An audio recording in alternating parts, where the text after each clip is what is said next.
মিরপুরে তিতাসের gas line মেরামতের সময় বিস্ফোরণে অন্তত 7 জন দগ্ধ, 2 জন আইসিইউতে।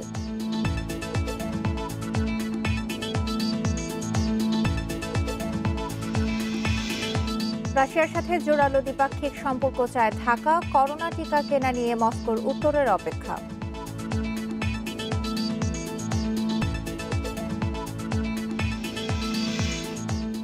চার নদীর পানি বেড়ে কয়েক জেলায় নদী ভাঙন, বিলীন গুরুত্বপূর্ণ স্থাপনা, গৃহহীন হাজারো পরিবার।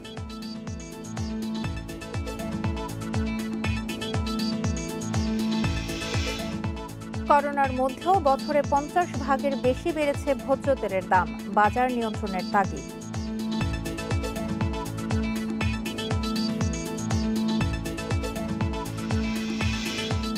সমুদ্রে ধরা পড়লেও নদীতে মিলছে না বড় ইলিশ, বয়স্ক মাছের ঘাটতিতে উৎপাদন ব্যাহত হওয়ার শঙ্কা।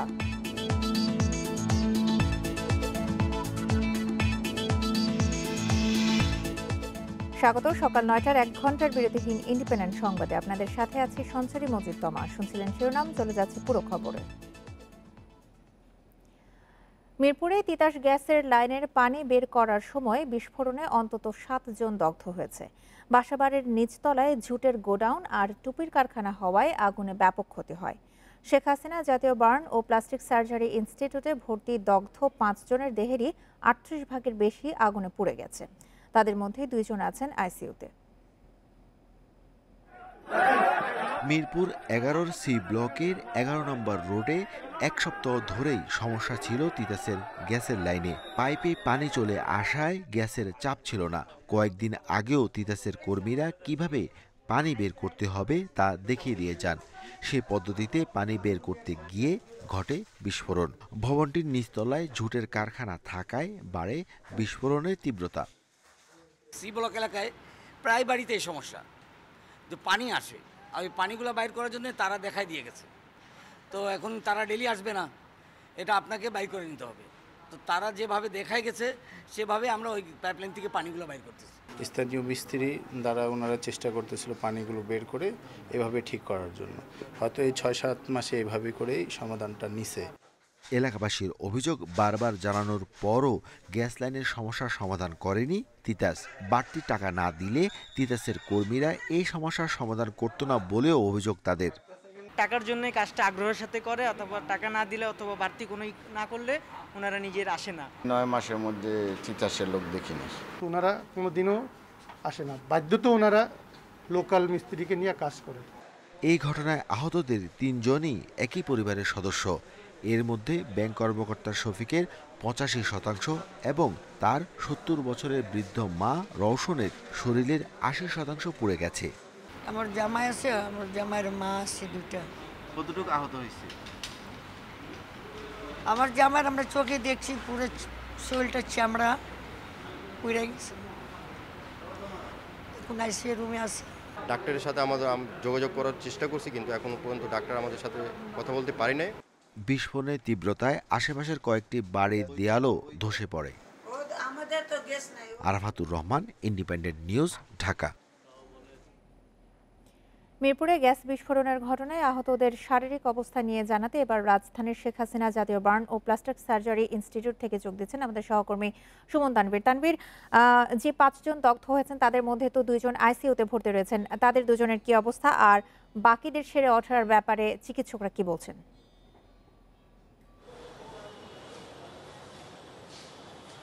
আপনি যেটি বলছিলেন সংবাদে যে 2 জন আসলে আইসিইউতে আছে, সেই সংখ্যাটি কিন্তু এখন আর 2 জন নেই, সংখ্যাটি বেড়েছে। অর্থাৎ এখন মোট 4 জন আইসিইউতে চিকিৎসা নিচ্ছে এবং এই 7 জনের কথা আপনি বলছিলেন যে চিকিৎসা নিচ্ছে, কিংবা গতকাল রাতে গ্যাস লাইন লিকেজে যে 7 জন আসলে আহত হয়ে এই হসপিটালে চিকিৎসাধীন আছে, তাদের কেউ কিন্তু নর্মাল বেডের চিকিৎসাধীন নেই। তাদের 7 জনের 4 জন আইসিইউতে চিকিৎসা নিচ্ছে এবং বাকি 3 জন কিন্তু আসলে এইচডিইউতে চিকিৎসা নিচ্ছে। এবং আমরা কিছুক্ষণ আগে কিন্তু ডক্টরের সঙ্গে কথা বলেছি এবং ডক্টর আমাদের যেটি বলেছেন যে আসলে যেহেতু এমনিতেই বোঝা যায় যে আইসিইউতে যখন একজন পেশেন্টকে চিকিৎসা দেওয়া হয় কিংবা এইচডিইউতে যখন একজন পেশেন্টকে চিকিৎসা দেওয়া হয় তার শারীরিক অবস্থা কেমন থাকে সেটি কিন্তু আসলে বলার অপেক্ষা রাখে না। ডক্টররাও সেই কথা বলছেন যে আসলে 48 ঘন্টা যাওয়ার আগে কোনো কিছুই বলা যাচ্ছে না, এবং প্রত্যেকটি রোগী যারা আছে তারা সবাই খুব আশঙ্কাযুক্ত, এবং খুব বেশি আশঙ্কাযুক্তই তারা আমাদেরকে অনেকটা জোর দিয়ে বলেছেন। আমি যদি একটু আপনাদের বলি, আপনি রোগীদের পার্সেন্টেজ হিসাব করলেই বুঝতে পারবেন যে শফিক যে আছে, যার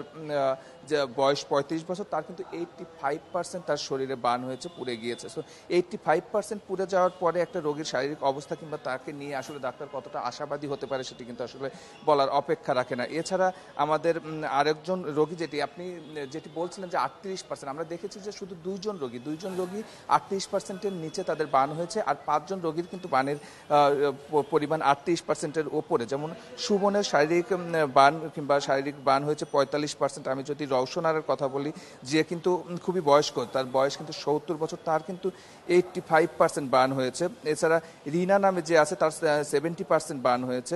যে এই 4 জনের কিন্তু 4 জনই এখন আইসিইউতে চিকিৎসা নিচ্ছে। এছাড়া নওশিন, নাজনীন, রেনু এরা কিন্তু আসলে ফিমেল এইচডিউতে চিকিৎসা নিচ্ছে। তবে আমি যেটি বলছিলাম যে 2 জনের অবস্থা তুলনামূলক 15% একজন এবং 27% একজন, যেটি নওশিন এবং নাজনীন, তাদের অবস্থা একটু তুলনামূলক ভালো। তবে একটি কথা কিন্তু বলতেই হয় যে নওশিনের কথা আমরা বলছি, সে কিন্তু তার বয়স কিন্তু মাত্র 5 বছর, তো সেই জায়গা থেকে কিন্তু সেও খুব ঝুঁকির মধ্যে আছে। এবং আমরা ডক্টরের সঙ্গে যে কথা বলে যেটি বলছে যে নওশিনের অবস্থা আসলে ভালো বলা যাচ্ছে না, কারণ 15% একটি শিশু যখন 15% বার্ন হয় কিংবা ক্ষতিগ্রস্ত হয় আগুনে, তখন কিন্তু সে আসলে খুব স্বাভাবিক অবস্থায় থাকে না। সেই হিসাবে নাজনীনের অবস্থাটা একটু ভালো, কারণ সে 27% বার্ন নিয়ে এই হসপিটালে চিকিৎসাধীন আছে। তবে একটি খুব শঙ্কার বিষয় কিংবা আশঙ্কার বিষয় যেটি হসপিটাল কর্তৃপক্ষ বলছে যে এদের প্রত্যেকেই শ্বাসনালী ক্ষতিগ্রস্ত হয়েছে। তো সব মিলে বলা যায় আসলে 48 ঘন্টা পার হওয়ার আগে আসলে কোনো কিছু বলা যাচ্ছে না, যেটি ডাক্তাররা আমাদের বলেছে। তো হয়তো আমরা সামনের পরবর্তী সংবাদগুলোতে এই রোগীদের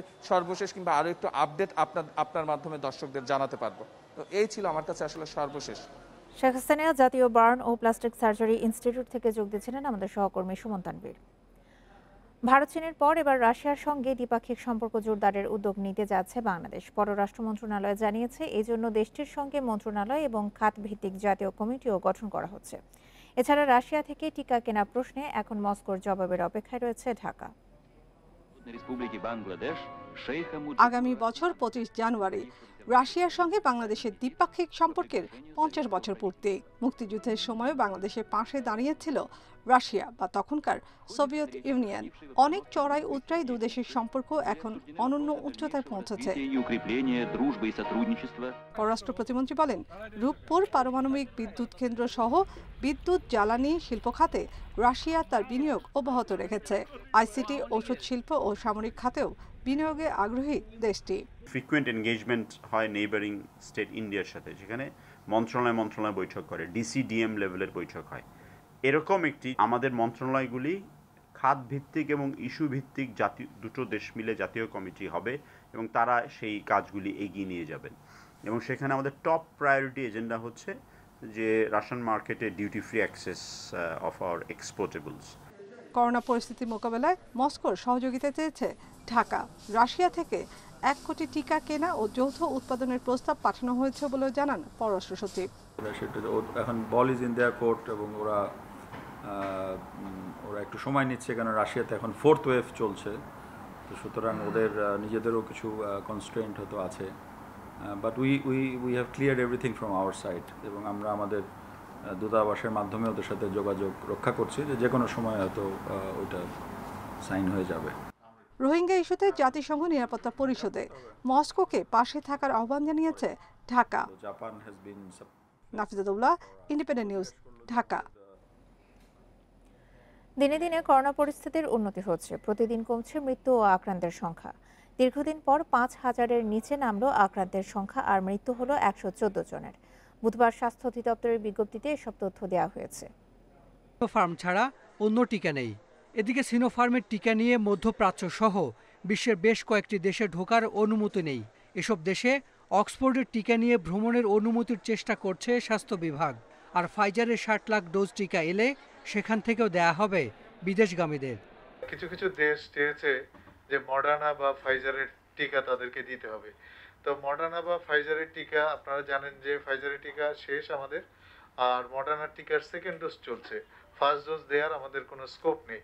মডার্না এবং ফাইজার না আসা পর্যন্ত আমরা এই টিকা দুটো দিতে পারছে না। এদিকে কিছু হাসপাতালে করোনা পরীক্ষার রিপোর্ট পেতে 4 থেকে 5 দিন সময় লাগছে। রোগীর ভোগান্তি কমাতে অপারেশন বা চিকিৎসা শুরুর আগে করোনার র্যাপিড অ্যান্টিজেন টেস্টের পরামর্শ দিয়েছে স্বাস্থ্য অধিদপ্তর। Hasan Misba, independent News, Dhaka. রাজধানীতে অপরিকল্পিত খোঁড়াখুড়ির কারণে গত কয়েকদিন ধরে সড়কে সৃষ্টি হয়েছে তীব্র যানজট। এতে সবচেয়ে বেশি ভোগান্তিতে পড়েছেন অফিসগামীরা। এ নিয়ে আরও জানাতে এবার রাজধানীর বিমানবন্দর সড়ক থেকে যোগ দিচ্ছেন আমাদের সহকর্মী ইজাজুর রহমান। ইজাজ, বিভিন্ন সময় দেখেছি যে অপরিকল্পিত খোঁড়াখুড়ির কারণে রাস্তায় তীব্র যানজট সৃষ্টি হয়। এই মুহূর্তে অফিসগামীরা বেশি রয়েছে রাস্তায়, তারা এই অফিসগামীরা রাস্তায় চলাচলের বিষয়ে কি বলছেন? অফিসগামীরা যারা রাস্তায় রয়েছেন অধিকাংশই কিন্তু যানজটে আটকে রয়েছেন এবং তাদের যে দুর্ভোগ আমাদের কাছে যেটি বলছেন যে সেই দুর্ভোগ আসলে সীমাহীন দুর্ভোগ। বিশেষ করে মহাখালীর পর থেকে, মহাখালী বাস স্ট্যান্ডের পর থেকে কিছু দূর আগালেই বনানী থেকেই কিন্তু যানজটের সূত্রপাত। সকাল 7:30 বা 7:20 পর্যন্ত মোটামুটি নির্বিঘ্নেই মানুষ যাতায়াত করতে পেরেছে, তারপর থেকেই কিন্তু যানজট শুরু হয়ে গেছে। বনানী থেকে আমি এখন রয়েছি বিমানবন্দর সড়কের জসিমউদ্দিন মোড়ে আসতে এখন পর্যন্ত সময় লাগছে 2 ঘন্টা এবং এই সড়কের পুরা বনানী থেকে যদি কেউ আবদুল্লাপুর পর্যন্ত যেতে চায় তবে কমপক্ষে তাকে 3 ঘন্টা হাতে সময় নিয়ে বের হতে হবে। দীর্ঘ সময় কিন্তু তাদেরকে গণপরিবহনে বসে থাকতে হচ্ছে এবং মাঝে মাঝে যানজট কিছুটা ছেড়ে দিচ্ছে, ধীর গতিতে গাড়ি আগাচ্ছে। এই অবস্থায় আসলে মানুষের দুর্ভোগের কোনো সীমা নেই। তবে এখানকার কর্তৃপক্ষ বা ট্রাফিক পুলিশের সঙ্গে কথা বলে যেটা জেনেছি সেটি হচ্ছে যে এই বিমানবন্দর সড়কের যানজটের মূল কারণ মূলত ঢাকা গাজীপুর রাস্তার যে বিআরটি প্রকল্প চলছে সেই বিআরটি প্রকল্পে। কেননা বিআরটি প্রকল্পে আজ 5-6 বছর ধরে চলমান থাকলেও সেই কাজটি এখনো শেষ হয়নি। এই প্রকল্পের কারণে সড়কের যে অবস্থা সেটি হচ্ছে খানাখন্দে ভরে গেছে এবং এই সড়কগুলো দিয়ে আসলে স্বাভাবিক গতিতে কোনো গাড়ি চলতে পারে না। প্রাইভেট কার থেকে শুরু করে বড় গাড়ি বা বাস যেটি হোক, কোনো গাড়ি আসলে স্বাভাবিক গতিতে চলতে পারে না, বারবারই গতিহীন হয়ে যায়। কোনো খানাখন্দে এমন অবস্থা যে গাড়ি অনেক সময় বিকল হয়ে পড়ে, যার কারণে দেখা যায় যে এই সড়কের যে যানজট, সেই যানজটের প্রভাব পুরো ঢাকা বিমানবন্দরের যে সড়ক সব জায়গাতেই আসলে পড়ে। ট্রাফিক পুলিশ যতগুলো মোড়ে রয়েছে তারা সামনের দিকে গাড়ি কিছুটা ছেড়ে দিলে পরের পিছনের যে গাড়িগুলো রয়েছে সেটি ছেড়ে দেয়। এই কারণে গাড়ির গতি একদমই কম এবং বলা যায় যে প্রায় অনেক ক্ষেত্রে গতিহীন। এর বাইরে আরেকটি বিষয় যেটি বলে রাখি সেটি হচ্ছে যে আজকে যেহেতু সপ্তাহের শেষ কর্মদিবস বৃহস্পতিবার, সেই কারণে রাজধানীর সড়কগুলোতে এমনিতেই গাড়ির চাপ বেশি থাকে, সেই রকম চিত্রই আমরা দেখতে পাচ্ছি। তবে এই ঢাকা বিমানবন্দর সড়কের মূল চাপটি পড়বে দুপুরের পর থেকে, যেহেতু শেষ কর্মদিবস, মানুষ অফিসের কাজ শেষ করে অনেকেই আছেন যে ঢাকা ময়মনসিংহ বা জামালপুর শেরপুর থেকে শুরু করে টাঙ্গাইল বিভিন্ন জায়গাগুলোতে যাবে এই আবদুল্লাপুর মহাখালী হয়ে। সুতরাং দুপুরের পর থেকে কিন্তু এখানে চাপ আরও বেশি হবে এবং যানজটে সীমাহীন দুর্ভোগে পড়বেন সাধারণ মানুষ। অপরিকল্পিত খোঁড়াখুড়ির কারণে তীব্র যানজট নিয়ে বিমানবন্দর সড়ক থেকে জানাচ্ছিলেন আমাদের সহকর্মী ইজাজুর রহমান। হাইকোর্টের নির্দেশের পর দেশে পাবজি, ফ্রি ফায়ারের মতো বিপজ্জনক অনলাইন গেম বন্ধ করেছে Bangladesh telecom regulatory commission BTRC. আপাতত 3 মাসের জন্য এসব অনলাইন গেম বন্ধ থাকবে বলে জানান ডাক ও টেলিযোগাযোগ মন্ত্রী Mostafa Jabbar. PUBG, free fire সহ ক্ষতিকর অনলাইন প্ল্যাটফর্ম গেম তরুণদের নিয়ে গেছে ভয়ঙ্কর আসক্তির পর্যায়ে। এসব গেমস বাস্তবেও শিশু কিশোরদের ওপর প্রভাব ফেলছে। সম্প্রতি নেপাল ও ভারতের গুজরাটে পাবজি খেলায় নিষেধাজ্ঞা দিয়েছে আদালত। 16 আগস্ট দেশের অনলাইন প্ল্যাটফর্ম থেকে পাবজি, ফ্রি ফায়ার সহ এ ধরনের বিপজ্জনক গেমস 3 মাসের জন্য বন্ধের নির্দেশ দেয় হাইকোর্ট। ডাক ও টেলিযোগাযোগ মন্ত্রী মোস্তফা জব্বার জানান, পাবজি ও ফ্রি ফায়ার বন্ধ করা হয়েছে, অন্য ক্ষতিকর অ্যাপসগুলোও বন্ধ করার প্রক্রিয়া শুরু হয়েছে। আদালত নির্দেশ দিয়েছে, আদালতের অর্ডার আমরা আমাদের হাতে পেয়েছি। আমি গতকালকেই গতকালকেই আমি নির্দেশ দিয়েছি। আদালতের যে নির্দেশ, সেই নির্দেশের মধ্যে 2টা অংশ আছে। একটা অংশ আছে পাবজি এবং ফ্রি ফায়ার বন্ধ করার জন্য 3 মাসে, আর আছে ক্ষতিকর অন্যান্য গেমস বন্ধ করার জন্য। মন্ত্রী জানান, কোন কোন অ্যাপস ক্ষতিকারক তা চিহ্নিত করতেও কাজ করছে committee. Arafatur Rahman, independent News, Dhaka.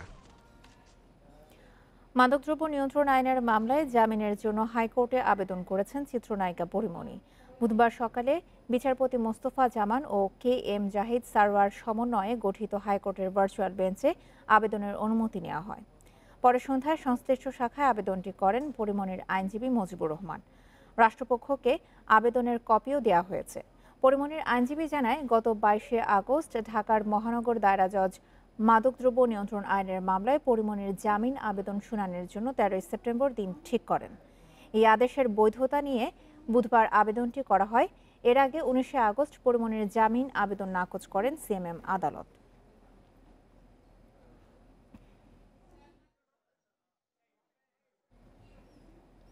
দিনাজপুরের চিরির বন্দরে মা ছেলেকে অপহরণের পর মুক্তিপণ দাবির মামলায় সিআইডির এএসপি সহ 5 জনকে কারাগারে পাঠিয়েছে আদালত। বুধবার দুপুরে তাদের জেলা সিনিয়র জুডিশিয়াল ম্যাজিস্ট্রেট আদালতে নিয়ে এই নির্দেশ দেন বিচারক। এর আগে থানায় এই 5 জনকে আসামি করে অপহরণ মামলা করেন ভুক্তভোগী জাহাঙ্গীর।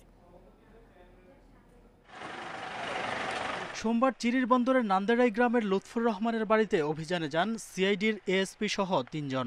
তবে লুৎফরকে না পেয়ে তার স্ত্রী জহুরা বেগম এবং ছেলে জাহাঙ্গীরকে তুলে নিয়ে যায় তারা। দাবি করা হয় 15 লাখ টাকা মুক্তিপণ। সন্ত্রাসীরা আসিয়া জাহাঙ্গীর এবং ওর মাকে উঠে নিয়ে চলে গেছে। তারপরে মুক্তিপণের টাকা, মোবাইলের টাকা চায় 15 লক্ষ টাকা। এ ঘটনায় চিরির বন্দর থানায় লিখিত অভিযোগ দেন স্বজনরা। পরে রাজি হন 8 লাখ টাকা মুক্তিপণ দিতে। হাজী দানেশ বিশ্ববিদ্যালয়ের সামনের সেই টাকা নিতে এলে জনতার হাতে আটক হন 3 পুলিশ সহ 5 জন। পরে তাদের সোপর্দ করা হয় পুলিশের কাছে। মারধর করছে, মার করছে। মোটরসাইকেল দুইটা আমার ভাবি এবং ভাতিজাকে উঠে নিয়ে চলে গেছে।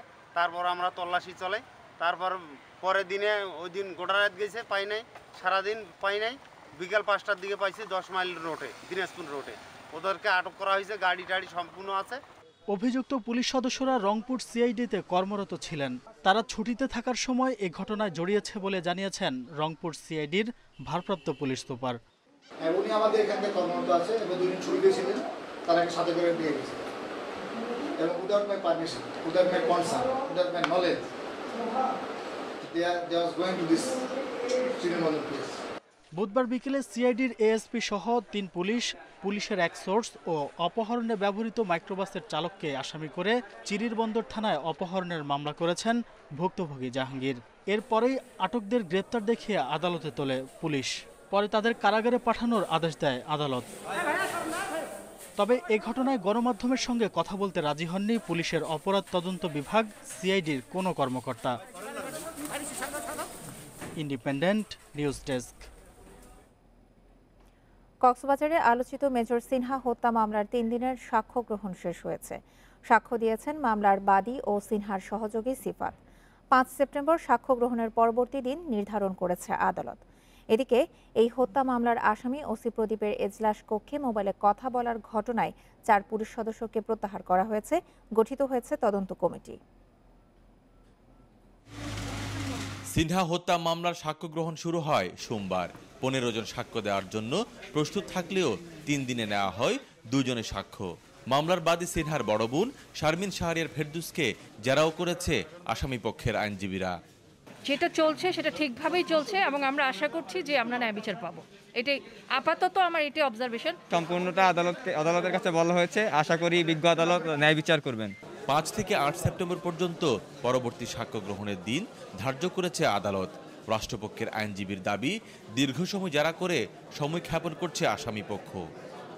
আমরা অত্যন্ত আন্তরিকতার সাথে এই মামলাকে মোকাবেলা করব। আসামির পক্ষে আইনজীবী যতই কৌশল নেক না করো, তাদের সে কৌশল ইনশাল্লাহ তারা কামিয়াব হবে না। তবে আসামি পক্ষের আইনজীবী জানান, শারমিন ও সিফাতের বক্তব্যের সাথে চার্জশিটের মিল নেই। দাবি করেন ওসি প্রদীপ ঘটনাস্থলে আসার আগে মৃত্যু হয় সিনহার। এজাহার, অভিযোগ এবং সাক্ষীর জবানবন্দির এগুলোর বিষয়ে নিশ্চয়ই আইনগত যুক্তিতর্ক হবে এবং তার পরবর্তী পর্যায়ে আদালত তার রায়ের মধ্যে বিবেচনা করবেন যে এটাকে তিনি কিভাবে দেখবেন। এদিকে এজলাস কক্ষে ওসি প্রদীপের মুঠোফোনে কথা বলার ঘটনায় 3 পুলিশকে প্রত্যাহার করা হয়েছে। কক্সবাজারের অতিরিক্ত পুলিশ সুপার পঙ্কজ বড়ুয়াকে প্রধান করে 3 সদস্যের তদন্ত কমিটি করা হয়েছে। প্রতিবেদন দিতে বলা হয়েছে 3 দিনের মধ্যে। তৌফিকুল ইসলাম, ইন্ডিপেন্ডেন্ট নিউজ, কক্সবাজার। আপনারা দেখছেন সকাল 9টার 1 ঘন্টার বিরতিহীন ইন্ডিপেন্ডেন্ট সংবাদ। অন্যান্য খবরের সাথে সংবাদে আরও যা থাকছে। এখনো তালেবান দখলমুক্ত আফগানিস্তানের পাঞ্চশিল, সর্বশক্তি দিয়ে প্রতিরোধের ঘোষণা বিদ্রোহীদের।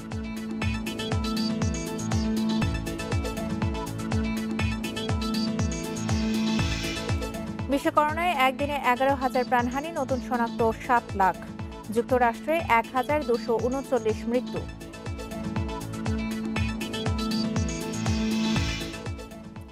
ভরা মৌসুমে সমুদ্রের ঝাঁকে ঝাঁকে ধরা পড়ছে বড় আকারের ইলিশ, অথচ নদীতে মিলছে না বড় মাছ। সমুদ্রের নির্বিচারে ইলিশ শিকারে বয়স্ক মাছের ঘাটতি দেখা দেওয়ার আশঙ্কা গবেষকদের। তারা বলছেন, সমুদ্রে অনিয়ন্ত্রিত মাছ শিকারে বড় মা ইলিশ জালে আটকা পড়ছে। আর মৎস্য ও প্রাণী সম্পদ মন্ত্রী বলছেন, ইলিশের উৎপাদন প্রতি বছর বাড়লেও দেশের চাহিদা এখনো মেটানো সম্ভব হচ্ছে না।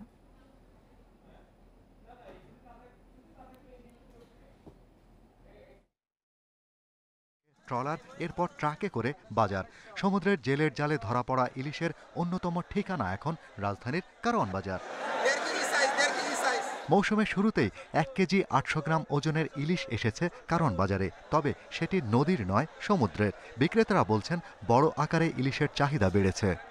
অনেক বড় মাছ, 1.5 কেজি 2 কেজি 1 কেজি 800 গ্রামের মাছ পাওয়া যায়। ইলিশ সিটাঙের কিছু মাছ আছে, কিন্তু কই যে ভোলা বরিশাল এই সমস্ত জায়গার মাছ কম। 1 কেজি আছে 1200 গ্রাম, আছে 1500 গ্রাম, 1200 গ্রাম 1300 গ্রাম 1050, 1 কেজি 1000। গবেষকেরা বলছেন, একটি ইলিশ সর্বোচ্চ 8 বছর বাঁচে। এক মৌসুমে ডিম ছাড়ে 10 লাখেরও বেশি। বাজারে যে বড় আকারের ইলিশ দেখা যায় তার বয়স 3 থেকে 4 বছর। নদীর তুলনায় সমুদ্রে মাছ শিকার বেশি হচ্ছে, তাই বড় আকারের মাছ ধরা পড়ছে। এতে ইলিশের ভবিষ্যৎ বংশবৃদ্ধিতে বড় প্রভাব ফেলবে। মূল মাছটাকে হয়তো আমরা ধরে ফেললাম, তারপরে কিন্তু এই মাছ কিন্তু রিকভার করতে কিন্তু অনেক 50 বছরের উপরে লাগবে। এই মাছ যদি রিকভার করার লাগে মাছ না ধরে, এটা তো আমরা পারবো কিনা আমরা জানি না, বাট এটাই কিন্তু সমস্যা হয়ে যেতে পারে। তবে ইলিশ উৎপাদন আরও বাড়াতে চায় সরকার। সেই লক্ষ্যে ডিম ছাড়ার সময় সহ বছরে 3 দফা মোট 328 দিন বন্ধ থাকে সাগর বা নদীতে ইলিশ মাছ ধরা। উৎপাদন যেটা হচ্ছে, আরও 5 বছর যদি আমরা এই ধারাকে অব্যাহত রাখতে পারি, তাহলে পরিপূর্ণভাবে স্বয়ংসম্পূর্ণতা আসবে। এখনও কিন্তু অনেক গ্রাম রয়েছে, প্রত্যন্ত অঞ্চল রয়েছে যেখানে ইলিশ যায় না। আমি চাই ইলিশ তো সকল সিজনে আসে না, যে সিজনে আসবে বাংলাদেশের সকলে যেন ইলিশের স্বাদ নিতে পারে, তারপর রপ্তানির কথা ভাবাটা সঠিক হবে। স্বাদের সুনাম ধরে রেখে বিশ্বজুড়ে এখনও জনপ্রিয় বাংলার জাতীয় মাছ ইলিশ। বিশ্বে উৎপাদিত ইলিশের 86 ভাগেরও বেশি পাওয়া যায় বাংলাদেশের জলসীমায়। এরই ধারাবাহিকতায় 2017 সালে ভৌগোলিক নির্দেশক জিআই পণ্য হিসেবে স্বীকৃতি পায় বাংলাদেশের ইলিশ। Shahriar Anirban, Independent News, Dhaka. তিস্তা, ধরলা, ব্রহ্মপুত্র ও দুধকুমার নদীতে পানি বাড়ায় কয়েক জেলায় দেখা দিয়েছে নদী ভাঙন। কুড়িগ্রামের 9 উপজেলার 7টি প্রাথমিক বিদ্যালয় বিলীন হয়েছে, ঝুঁকিতে রয়েছে আরও 15টি স্কুল।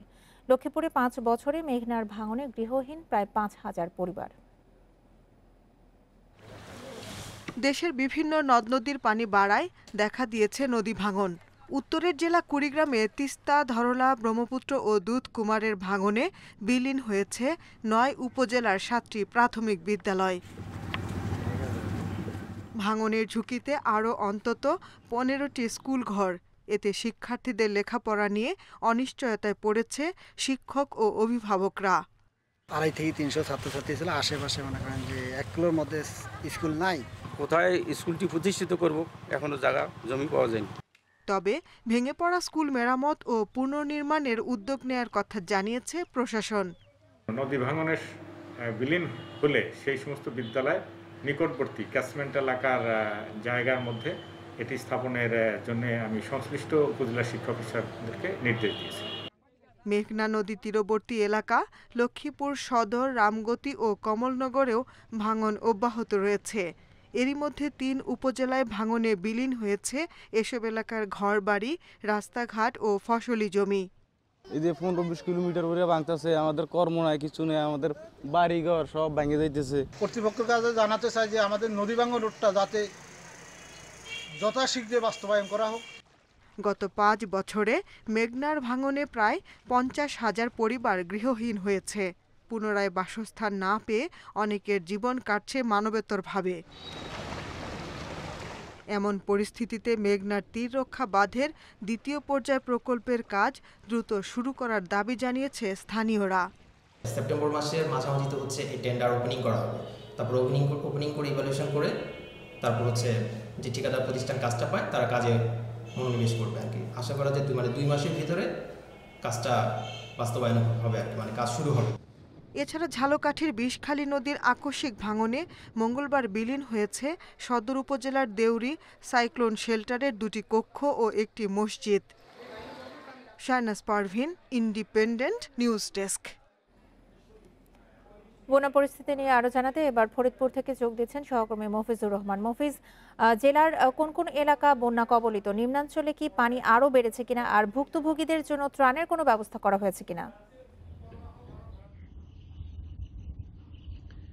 এই মুহূর্তে ঠিক ফরিদপুরের 5টি উপজেলার নিম্নাঞ্চলে পানি প্রবেশ করেছে এবং সেই অঞ্চলে মানুষ প্রায় শতাধিক গ্রামের মানুষ এখন পানিবন্দী অবস্থায় রয়েছে। যদিও আসার খবর হচ্ছে যে গত 2 দিন আমরা দেখছি যে পানির লেভেল কিন্তু একটু করে কমছে। তারপরেও আজকে সকালে পানি উন্নয়ন বোর্ড যেটি আমাদেরকে বলেছেন যে ফরিদপুরের পদ্মা নদীর পানি এখনো বিপদসীমার 45 সেন্টিমিটার উপর দিয়ে প্রবাহিত হচ্ছে, যার ফলে কিন্তু যে মানুষগুলো পানিবন্দী অবস্থায় ছিল তারা কিন্তু পানিবন্দী অবস্থায় রয়েছে, যদিও পানির লেভেল সামান্য পরিমাণ কমছে।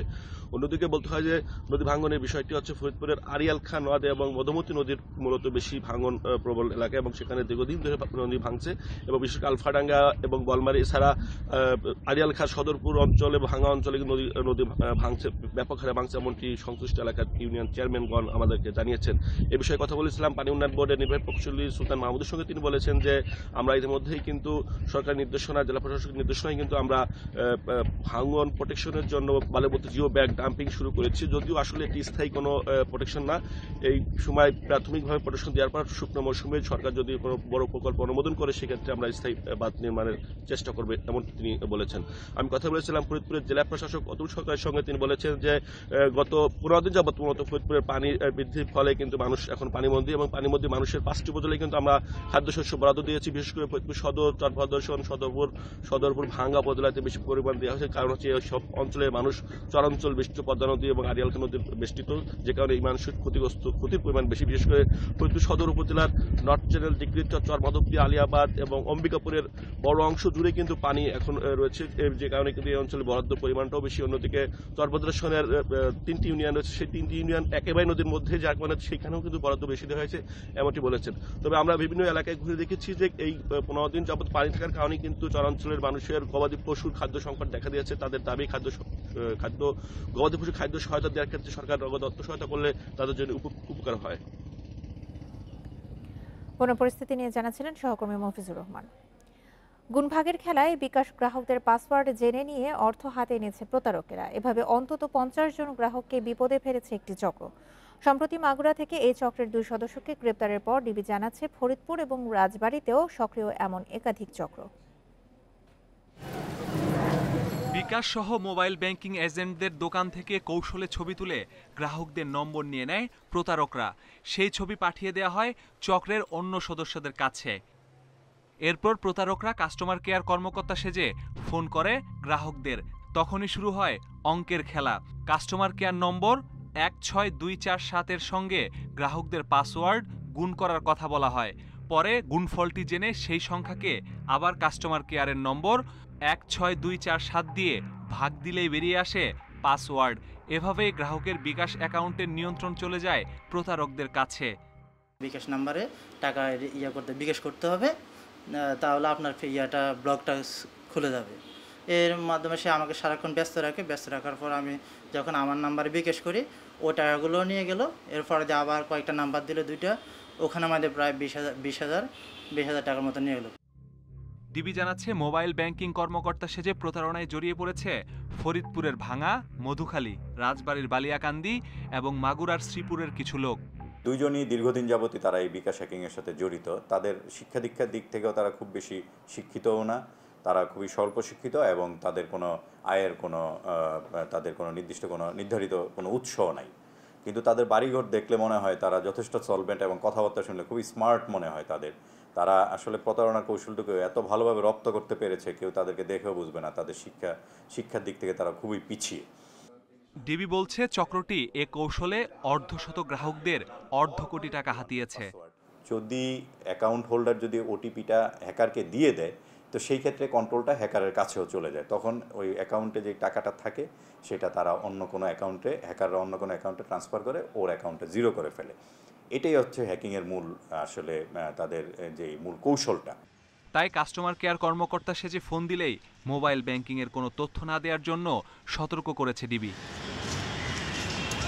Masudur Rahman, independent News, Dhaka. ভারী বৃষ্টিতে জলাবদ্ধ চট্টগ্রামের মুরাদপুরে খোলা নালায় পড়ে নিখোঁজ চকবাজারের সালেহ আহমেদের সন্ধান এখনো মেলেনি। আজ আবারও অভিযান শুরুর কথা জানিয়েছে ফায়ার সার্ভিস। জলাবদ্ধতা নিরসন প্রকল্প বাস্তবায়নে বাঁধ দেওয়া হয়েছে নগরীর খালগুলোর মুখে। এ নিয়ে মুখোমুখি অবস্থানে সিডিও ও সিটি কর্পোরেশন। চট্টগ্রাম নগরীর মুরাদপুর এলাকা। বুধবার দুপুরে এই খোলা নালায় পড়ে যান সালেহ আহমেদ। এর পরপরই মুহূর্তে নিখোঁজ। তার সন্ধানে চলে ফায়ার সার্ভিসের ডুবুরি দলের অভিযান, তবে কয়েক ঘন্টার তল্লাশিতেও মিলেনি খোঁজ। আগ্রাবাদ ফায়ার স্টেশনের কর্মকর্তারা জানিয়েছেন, নিখোঁজ সালেহ আহমেদের বাসা চকবাজারে। নালায় পড়ার পর বৃষ্টির পানির তীব্র স্রোতে ভেসে যান তিনি। উনি মাছবান্ডা যাওয়ার জন্য গাড়িতে ওঠার জন্য প্রস্তুতি নিচ্ছিল। ওই টাইমে প্রচুর বৃষ্টি ছিল, প্রচুর স্রোত ছিল। উনি পা পিছলিয়ে আমরা শুনলাম উনি ভিতরের দিকে চলে গেছে। নির্মাণাধীন নালায় কোনো ঢাকনা না থাকায় প্রায়ই এমন ঘটনা ঘটতে দেখা যায় বলছেন স্থানীয়রা। অস্থায়ীভাবে স্ল্যাবটা যদি এখানে দেওয়া হতো হয়তো আজকে এই সমস্যাটা হতো না। মেয়র মহোদয়কে বলবো আজকের এই ঘটনাটা যাতে এখানে একটা মানুষ যাতে পড়ে যেতে না পারে সেই জন্য একটা ব্যবস্থা নেওয়ার জন্য। এদিকে মঙ্গলবার রাতের ভারী বৃষ্টিতে পানির নিচে নগরীর বাকলিয়া, বহদ্দারহাট ২ নম্বর গেট সহ নিচু এলাকা। মূল সড়কেও পানি ওঠায় বিপাকে পড়েছেন পথচারীরা। পানি নামার কোনো ব্যবস্থা নেই। পানিটা যদি নামার ব্যবস্থা থাকতো তাহলে তো এরকম হতো না। কাজ করে বলতে কাজ করলে কি রাস্তার এই অবস্থা থাকতো না? নালা যদি ক্লিয়ার থাকতো তাহলে পানিগুলো জমতো না। জলাবদ্ধতা নিরসনে চট্টগ্রামে চলমান সবচেয়ে বড় প্রকল্পটি বাস্তবায়ন করছে চট্টগ্রাম পানি উন্নয়ন কর্তৃপক্ষ। এজন্য নগরের খালগুলোর মুখে দেয়া হয়েছে বাঁধ। এ নিয়ে গত ২ মাস ধরেই অভিযোগ পাল্টা অভিযোগের তীর ছুটছে সিডিএ ও সিটি কর্পোরেশন। যদিও বাঁধ তুলে দেয় জলাবদ্ধতার দুর্ভোগ আগের চেয়ে কমেছে বলে দাবি সিডিএর। খালের কাজ কিছুটা আরম্ভ করে দিয়েছে সেনাবাহিনী। এর মধ্যে যেখানে বেশি জলাবদ্ধতা হয়, যেমন আপনার মুরাদপুর ১৬ ২ নম্বর গেট, ওখানে ওনারা কিছু কাজ করেছেন। বুধবার বিকেল পর্যন্ত চট্টগ্রামে ১১০ মিলিমিটার বৃষ্টি রেকর্ড করেছে পতেঙ্গা আবহাওয়া অফিস। Independent News desk. এখনো কমেনি ভোজ্য তেলের বাজারে অস্থিরতা। করোনা পরিস্থিতিতেও বছরের ব্যবধানে দাম বেড়েছে ৫০%-এরও বেশি। ভোক্তারা বলছেন, করোনাকালে চড়া মূল্যে নিত্য পণ্যটি কিনতে হিমশিম খাচ্ছেন তারা। ব্যবসায়ীরা জানান, আন্তর্জাতিক বাজারে সরবরাহ সংকটে দাম বেড়েছে। দেশে দাম কমাতে হলে শুল্ক কমাতে হবে। করোনায় দেশে বেড়েছে কর্মহীন মানুষের সংখ্যা, কমেছে আয়। নতুন করে দরিদ্র হয়েছে প্রায় ২ কোটি মানুষ। বেসরকারি গবেষণা প্রতিষ্ঠানগুলোর মতে বর্তমানে দারিদ্র্যের হার ৩৫%। এমন পরিস্থিতিতে নিত্যপণ্য ভোজ্য তেলের বাজারে কমছে না অস্থিরতা। করোনার এই মহামারীতেও বছরের ব্যবধানে প্রতি লিটার বোতলজাত সয়াবিন তেলের দাম বেড়েছে ৪০ টাকা, আর খোলা তেলে সর্বোচ্চ ৪২ টাকা। পাম অয়েলে প্রতি লিটারের দাম বেড়েছে সর্বোচ্চ ৪১ টাকা। এইভাবে তো বাড়লে তো আমাদের পারচেজিং ক্যাপাসিটি কভার করে না। এটা একটু সহনীয় পর্যায়ে আসা উচিত। দাম বাড়ছে, আন্তর্জাতিক বাজার বাড়তি। ব্যবসায়ীরা জানান, আন্তর্জাতিক বাজারে সংকটের কারণে দাম বেড়েছে ভোজ্য তেলের। সরবরাহ কম থাকায় অনেক সময় মূল্য পরিশোধ করেও তেলের জন্য অপেক্ষা করতে হয়। এ অবস্থায় সরকার ভর্তুকি দিলেই কেবল দাম কমানো সম্ভব। সারা বাংলাদেশে যে পাইকারি এবং খুচরা ব্যবসায়ী আছে, আমরাও টোটালি আপনার ডিপেন্ডেন্ট হলাম আমাদের এই শিল্প গ্রুপগুলোর উপরে। আমরা বিক্রি করি ২-৪ টাকা লাভে লোকসানে। একটা আমদানি ক্ষেত্রে, একটা বোতলজাত ক্ষেত্রে, একটা বিক্রি ক্ষেত্রে 3টা ভ্যাট যদি ঊর্ধ্ব করে নেয় তাহলে পার লিটার ২১ টাকা কমে যাবে। 850 লেভেলে, সেটা এখন হচ্ছে $1370। আপনার ফ্রেট বেড়েছে প্রায় 35%। গত বছরের এই সময়ের মধ্যে 100 টাইমসের বেশি প্রাইস বেড়েছে। এখানে আমাদের লোকালে কিচ্ছু করার নাই, যদি গভর্নমেন্ট যদি স্পেশাল কোনো সাবসিডি না দেয়। ভোজ্য তেলের দাম কমানোর বিষয়ে সরকারের সঙ্গে আলোচনা হচ্ছে বলেও জানান ব্যবসায়ীরা। Irin Khatun, Independent News, Dhaka. 1.5 বছর ধরে করোনার ধাক্কায় দিশেহারা দুগ্ধ খামারিরা। শ্রমিক খরচ ও গোখাদ্যের দাম বাড়লেও বাড়েনি দুধের দাম। পাশাপাশি দুধ বিক্রি কমায় বিপুল অঙ্কের লোকসানের মুখে পড়েছেন তারা। এই পরিস্থিতিতে ঘুরে দাঁড়াতে দুধ আমদানি বন্ধের পাশাপাশি সহজ শর্তে ঋণের দাবি খামারিদের। 3টি গাভী নিয়ে 2017 সালে ডেইরি ব্যবসা শুরু করেন মৌলভীবাজারের রাজনগরের মুকুটপুর গ্রামের ইকলিম আক্তার। শুরুতে ভালো আয় হলেও গত বছর থেকে করোনার প্রকোপ শুরু হলে ক্ষতিগ্রস্ত হয় তার ব্যবসা। প্রতি সপ্তাহে আমি 20,000 টাকা করে ভর্তুকি দিতেছি, এটা খাবার দাবার আনুষঙ্গিক খরচের জন্য, কিন্তু সেইভাবে আমার প্রোডাকশন আসতেছে না। শুধু ইকলিম আক্তারের খামারেই নয়, জেলার ছোট বড় 1253টি খামারের একই অবস্থা। করোনা পরিস্থিতিতে চাহিদা কমে যাওয়ায় প্রতি লিটার দুধ বিক্রি করতে হচ্ছে 45 থেকে 55 টাকায়। ভর্তুকি দিলাম, গত মাসও দিছি 60,000, এর আগের মাসও দিছি 40,000, এ মাসও আইব 80,000। এখন গরু কমাইয়া এখন আনছি 35টা। সাতক্ষীরায় দুধের দাম না বাড়লেও বেড়েছে গোখাদ্যের মূল্য। এতে লোকসান গুনতে হচ্ছে খামারিদের। পাশাপাশি সরকারি প্রণোদনার টাকা বিতরণের অনিয়মের অভিযোগ আছে অনেকের, তবে তা অস্বীকার করেছেন সংশ্লিষ্টরা। খৈল ভুসি যে দামে কিনে আমরা দুধের ন্যায্য পাওনা পাই না পাওয়ার ক্ষেত্রে আমাদের আস্তে আস্তে এই গরু পোষাটাই আর হবে না। আমরা সারাদিন যে পরিশ্রম করি আমাদের সে পারিশ্রমিক ওঠে না। খৈল কিনতেছে 50 টাকা, দুধ বিক্রি করতেছে 35 টাকা, আর লকডাউনে তো দুধ ফেলেই দিতে, মানে আমরা যে ক্ষতি করেছি, জমি বেশি গরু খাওয়াতে আছে, এরকম অবস্থা। আমাদের যে যাচাই করার একটি ক্রাইটেরিয়া রয়েছে, সেই ক্রাইটেরিয়া হয়তো অনেকে মিলে নাই, আর ইনফরমেশন গ্যাপের কারণে অনেকেই বাদ করেছে, আবার টেকনিক্যাল কারণে বাদ করেছে। যখন আমরা যে নামটা প্রস্তাব করেছি, সেই প্রস্তাবে দেখা গেছে তার এনআইডি নাম্বারে ভুল হয়েছে, কিংবা মোবাইল নম্বরে কিংবা তার বিকাশ নম্বরে ভুল হয়েছে, সেই ক্ষেত্রে তারা বাদ করে গেছে। এটা আবার সংশোধনের জন্য আবার রিমাইন্ডার দেওয়া হয়েছে। এদিকে চুয়াডাঙ্গায় বছরে 58,000 মেট্রিক টন দুধ উৎপাদন হলেও গত বছর থেকে বেশিরভাগে বিক্রি করতে হচ্ছে অনেক কম দামে। এ অবস্থায় এই খাত রক্ষায় সরকারি উদ্যোগ চান খামারিরা। Abu Noman, independent news. স্বাস্থ্যবিধি মেনে 19 আগস্ট থেকে দেশের বেশিরভাগ বিনোদন ও পর্যটন কেন্দ্র খুলে দেওয়া হলেও এখনও বন্ধ সুন্দরবনে পর্যটক প্রবেশ। ফলে হতাশ সুন্দরবন কেন্দ্রিক পর্যটন ব্যবসায়ীরা। দ্রুত সুন্দরবন খুলে দেওয়ার দাবি তাদের।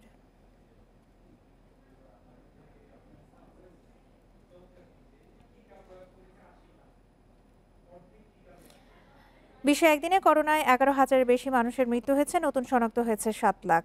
একদিনে সর্বোচ্চ 1,287 জনের প্রাণহানি হয়েছে যুক্তরাষ্ট্রে, সেখানে 24 ঘন্টায় শনাক্ত 1,71,000-এর বেশি। বিশ্ব করোনায় মোট প্রাণহানি ছাড়িয়েছে 44,75,000। এ পর্যন্ত আক্রান্ত 21,47,00,000-এর বেশি।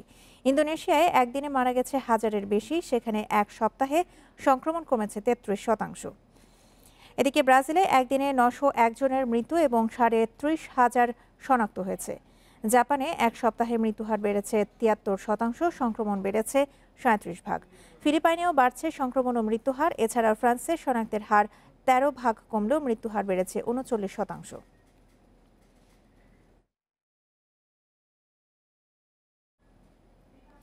আফগানিস্তানের একটিমাত্র প্রদেশ পাঞ্জশির, যার দখল এখনও নিতে পারেনি তালেবান। বিদ্রোহী নেতা মোহাম্মদ ফরি দিয়েছেন সর্বশক্তি নিয়ে রুখে দাঁড়ানোর ঘোষণা, তবে শান্তিপূর্ণ সমাধান পেতে সেখানে গেছেন তালেবান নেতারা। আফগানিস্তানের 34 প্রদেশের মধ্যে পাঞ্জশির উপত্যকা একমাত্র প্রদেশ যার দখল এখনও নিতে পারেনি তালেবান, তবে চারপাশ ঘিরে রেখেছে যোদ্ধারা। পাঞ্জশির সুরক্ষার শক্ত প্রতিরোধ গড়েছে স্থানীয় বিদ্রোহীরা, আর তাদের নেতৃত্বে আছেন সাবেক তালেবান বিরোধী নেতা আহমেদ শাহ মাসউদের ছেলে 32 বছর বয়সী আহমেদ মাসউদ। আশরাফ গনির শাসনামলের ভাইস প্রেসিডেন্ট আমরুল্লাহ সালেও আছেন তার সঙ্গে। পাঞ্জশির উপত্যকায় আমরা সামনের কাতারে থেকে যুদ্ধ করছি। তালেবানের বিরুদ্ধে আমরা সর্বশক্তি নিয়ে রুখে দাঁড়াবো, তাদের অবশ্যই প্রতিহত করব।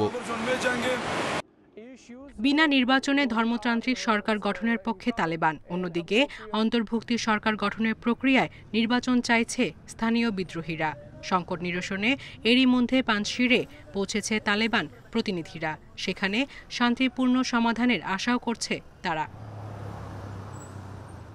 গত 40 বছরে নানা বাহিনীর হামলা আক্রমণ প্রতিহত করেছে পাঞ্জশির। 1979 থেকে 1989 সাল পর্যন্ত সোভিয়েত ইউনিয়ন এবং 1996 থেকে 2001 পর্যন্ত তালেবান দখল থেকে মুক্ত ছিল এই উপত্যকা। সায়রা খান, ইন্ডিপেন্ডেন্ট নিউজ। যারা দিনের বেশিরভাগ সময় বসে কাটায় তারা অন্যদের তুলনায় বেশি স্ট্রোকের ঝুঁকিতে রয়েছে। স্ট্রোক ইন আমেরিকান হার্ট অ্যাসোসিয়েশনের গবেষণায় দেখা গেছে দিনে 8 ঘন্টা বা তার বেশি সময় বসে কাটালে স্ট্রোক হওয়ার ঝুঁকি 7 গুণ বেশি।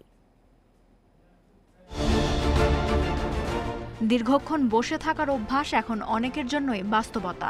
বিশেষ করে কর্মজীবীদের বাধ্য হয়েই দীর্ঘ সময় বসে থাকতে হয়। শুধু অফিসেই নয়, অনেক তরুণ বাসায় থেকেও ঘন্টার পর ঘন্টা বসে ল্যাপটপ বা কম্পিউটার ব্যবহার করেন। আর একটানা বসে থাকার ফলেই বাড়ছে স্ট্রোকের ঝুঁকি। স্ট্রোক ইন আমেরিকান হার্ট অ্যাসোসিয়েশনের গবেষণায় দেখা গেছে যারা দিনে 8 ঘন্টা বা তার বেশি সময় বসে থাকে তাদের স্ট্রোক হওয়ার ঝুঁকি 7 গুণ বেশি। দিনে অন্তত 10 মিনিট ব্যায়াম করলে স্ট্রোকের ঝুঁকি অনেক কমে যায়। 7 বছরের কম বয়সী 2965 জন মানুষকে নিয়ে এই গবেষণা চালানো হয়। এতে দেখা যায় শারীরিকভাবে যারা বেশি সক্রিয় তাদের স্ট্রোকের ঝুঁকি অনেক কম। অতীতে স্ট্রোক হয়নি এমন 40 বছর বা এর বেশি বয়সী মানুষদের 9 বছরেরও বেশি সময় ধরে পর্যবেক্ষণ করেছেন গবেষকরা।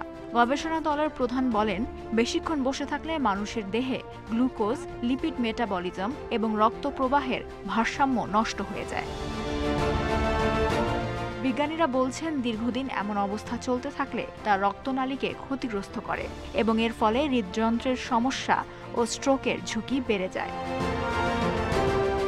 স্ট্রোকের ঝুঁকি কমাতে হলে ব্যায়ামের কোনো বিকল্প নেই বলেও জানান গবেষকরা। Lutfa Fauzia, independent news. আজ বাংলাদেশ ক্রিকেট বোর্ডের বহু প্রতীক্ষিত বার্ষিক সাধারণ সভা। বর্তমান সভাপতি নাজমুল হাসান পাপনের চলতি মেয়াদের শেষ এজিএম এটি, যেখানে চূড়ান্ত হতে পারে নির্বাচনের তারিখ। গঠনতন্ত্র মেনে নির্দিষ্ট এজেন্ডাগুলো থাকবে আলোচনার টেবিলে।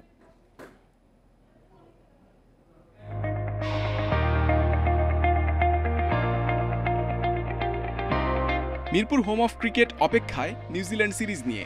আউটফিল্ড উইকেট প্রস্তুতির কাজে ব্যস্ত গ্রাউন্ড স্টাফ। এরই মধ্যে বিসিবি কর্তাদের তোড়জোড় বার্ষিক সাধারণ সভা আর নির্বাচনের প্রস্তুতি নিয়ে। রাজধানীর একটি 5 তারকা হোটেলে সারা দেশ থেকে আসা 166 কাউন্সিলর নিয়ে হবে এজিএম। গঠনতন্ত্র মেনে সবার সামনে উপস্থাপন করা হবে গত 3 বছরের যাবতীয় কার্যক্রম, হিসাব নিকাশ। বিভিন্ন সীমাবদ্ধতার কারণে আমরা আমাদের বার্ষিক সাধারণ সভা আয়োজন করতে পারিনি। এবছর আমরা প্রথমে একটা চেষ্টা ছিল যে এবছরের জুলাই মাসে আমাদের এজিএমটা করা, সেটাও সম্ভব হয়নি কোভিড রেস্ট্রিকশনের কারণে। এখন যেহেতু আমরা একটা তারিখ নির্ধারণ করেছি, আমাদের প্রস্তুতিও মোটামুটি সম্পন্ন। আলোচনার টেবিলে গুরুত্ব পাবে 2017 থেকে 2020 পর্যন্ত আয় ব্যয় সংক্রান্ত প্রতিবেদন। চলতি বছরের 260 কোটি টাকার বাজেট পর্যালোচনা অনুমোদন হবে। জাতীয় ও বয়সভিত্তিক দলের সাফল্যের পাশাপাশি আলোচনা হবে বোর্ডের আয় ব্যয়, এফডিআর ও তহবিলের হিসাব নিকাশ নিয়ে। অক্টোবরের নির্বাচনের প্রস্তুতি ও তারিখ চূড়ান্ত হতে পারে এদিন। এজিএমে কোন এজেন্ডাগুলো থাকবে এগুলো আমাদের we are guided by our constitution. আমাদের কনস্টিটিউশনে বলা আছে। ইনফ্যাক্ট আমাদের বার্ষিক সাধারণ সভায় সাধারণত আমাদের সিও রিপোর্ট, আমাদের অডিটেড অ্যাকাউন্টস এবং বাজেট, এই বিষয়গুলোই মূলত আসে এবং সেভাবেই এগুলো আসবে। গঠনতন্ত্র অনুযায়ী প্রতি অর্থ বছর সমাপ্তির 120 দিনের মধ্যে এজিএম আয়োজনের নিয়ম। গেল এক যুগে বার্ষিক সাধারণ সভা হয়েছে মোটে 3 বার, যা পেশাদারিত্ব নিয়ে প্রশ্ন তুলেছে। এমন প্রসঙ্গে বিসিবি প্রধান নির্বাহীর সাদামাটা ব্যাখ্যা। আমাদের বিভিন্ন রকমের ইভেন্ট থাকে, বিভিন্ন রকমের অ্যাক্টিভিটিস থাকে, তো সব কিছুর সাথে অ্যাডজাস্ট করে এবং কোভিড রেস্ট্রিকশন যেগুলো ছিল রিসেন্টলি বলা ঠিক হবে না, আর গত প্রায় 1-1.5 বছর ধরেই তো এরকম চলছে। সব কিছু মিলেই আসলে এই বিলম্বটা হয়েছে। নিয়মে এসেছে বদল। এখন থেকে অভিজ্ঞ আর পেশাদার লোকবল দিয়ে পরিচালিত হয় বিসিবির কার্যক্রম। এতে করে পেশাদারিত্বে কোনো ঘাটতি থাকবে না, দাবি প্রধান নির্বাহীর। Mohammad Nazim, Independent News, Dhaka. বাংলাদেশের সবশেষ 10 ম্যাচে 1 জয় নিউজিল্যান্ডের। টাইগার ডেরায় সাফল্য খরা বাড়তি প্রেরণা যোগাবে বলছেন কিউই পেসার হামিশ বেনেট। এখান থেকে সিরিজ জিতে দেশে ফিরতে চান তিনি। সম্প্রতি অস্ট্রেলিয়া সিরিজ থেকে প্রস্তুতির রসদ খুঁজে নিয়েছে ব্ল্যাক ক্যাপস। তবে স্বল্প সময়ে কন্ডিশনের সাথে ধাতস্থ হওয়া নিয়ে চিন্তায় বেনেট। এবছর নিউজিল্যান্ড থেকে টি-20তে হোয়াইট ওয়াশ হয়ে ফিরেছে বাংলাদেশ। ওই সিরিজে কিউইদের দাপটের সাক্ষী হামিশ বেনেট। 2 ম্যাচে শিকার 3 উইকেট। চ্যালেঞ্জ এবার টাইগার ডেরায়, যেখানে 2010 সালে অভিষেক সিরিজে 0 ব্যবধানে হারের তিক্ততা সঙ্গী হয়েছিল বেনেটের। এই দীর্ঘ সময়ে বাংলাদেশ আরও পরিণত, ঘরের মাঠে অনেকটাই অপ্রতিরোধ্য। তারপরও নবীন দল নিয়ে সিরিজ জিতে ফিরতে চান বেনেট।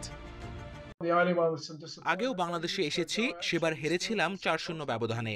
এখানে আমাদের খুব বেশি সাফল্য নেই, এটাই হতে পারে আমাদের জন্য প্রেরণার। আমরা নিউজিল্যান্ডে ফিরে বলতে চাই যে বাংলাদেশে সিরিজ জিতে এসেছি, বিশেষ করে যখন অস্ট্রেলিয়া এবং আরও কিছু উপরের সারির দল এখানে এসে সংগ্রাম করেছে। স্লো স্পিনিং উইকেটে অস্ট্রেলিয়াকে নাচিয়ে ছেড়েছে বাংলাদেশ। একই ছকে নিউজিল্যান্ড বধের পরিকল্পনা পরিষ্কার। কিউইরাও তা বুঝেই হোমওয়ার্ক সেরে এসেছে। এখন স্বল্প সময়ে কতটুকু মানিয়ে নেওয়া সম্ভব তা নিয়েই চিন্তা বেনেটের। অস্ট্রেলিয়া সিরিজের মাধ্যমে জানতে পেরেছি বাংলাদেশ আমাদের বিপক্ষে কি পরিকল্পনা করতে পারে। কথা হলো তারা কি পরিকল্পনা করছে আর আমরা এই কন্ডিশনে কিভাবে খেলবো। এই উইকেটে আমাদের গেম প্ল্যান কাজে দিবে কিনা তা বুঝতে সময় পাবো মাত্র 4 থেকে 5 দিন। মঙ্গলবার ঢাকায় এসে কোয়ারেন্টিনে টিম নিউজিল্যান্ড। করোনা আক্রান্ত ফিন অ্যালেনকে নিয়ে ওদের অস্বস্তি। বন্দিদশা থেকে মুক্ত হয়ে শুক্রবার থেকে অনুশীলনে নামবে ল্যাথামের দল। Mohammad Nazim, Independent news. Headingley টেস্টের প্রথম দিনেই ভারতকে লজ্জায় ফেলেছে ইংল্যান্ড। ইংলিশ পেসারদের তাণ্ডবে প্রথম ইনিংসে মাত্র 78 রানে গুটিয়েছে কোহলির দল। জবাবে বিনা উইকেটে 120 রান তুলে দিন শেষ করেছে ইংল্যান্ড। জেমস অ্যান্ডারসন ও ক্রেইগ ওভারটন মিলে গুড়িয়ে দেন ভারতের ব্যাটিং অর্ডার। উইকেট শিকারে যোগ দিয়েছেন রবিনসন ও স্যাম কারেন। শূন্যতে আউট হয়েছে 3 ব্যাটসম্যান। রোহিত শর্মা ও আজিঙ্কা রাহানে ছাড়া কেউই 2 অঙ্কে পৌঁছতে পারেনি। মাত্র 40 ওভার 4 বল টিকেছে সফরকারীরা। 3টি করে উইকেট নেন অ্যান্ডারসন ও ওভারটন। কারেন ও রবিনসন তুলেছেন জোড়া উইকেট। ইংল্যান্ডের বিপক্ষে এটি ভারতের তৃতীয় সর্বনিম্ন সংগ্রহ।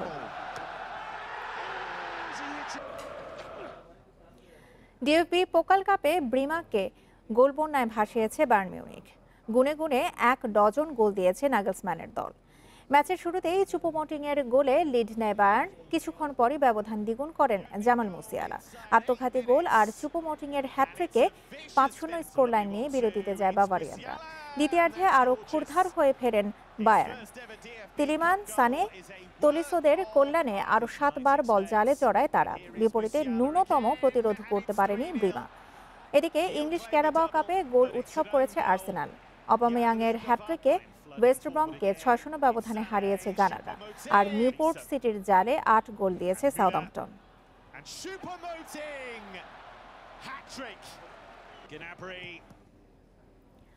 প্রিমিয়ার লিগ ফুটবলে আজ একটাই ম্যাচ। আবাহনের সামনে উত্তর বারিধারা। বঙ্গবন্ধু স্টেডিয়ামে খেলা শুরু বিকেল 4টায়। বসুন্ধরা কিংসের দাপটে দ্বিতীয়বার লিগ শ্রেষ্ঠত্ব হারিয়েছে আবাহনী।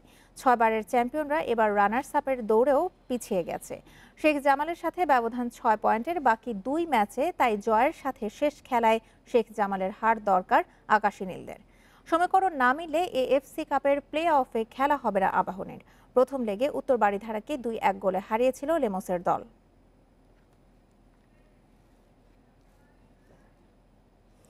এ ছিল এখনকার মতো বিরতিহীন ইন্ডিপেন্ডেন্ট সংবাদে। ইন্ডিপেন্ডেন্ট টেলিভিশনের সব খবর আরও বিস্তারিত জানতে চোখ রাখুন ফেসবুক, ইউটিউব এবং টুইটারে। ধন্যবাদ সবাইকে।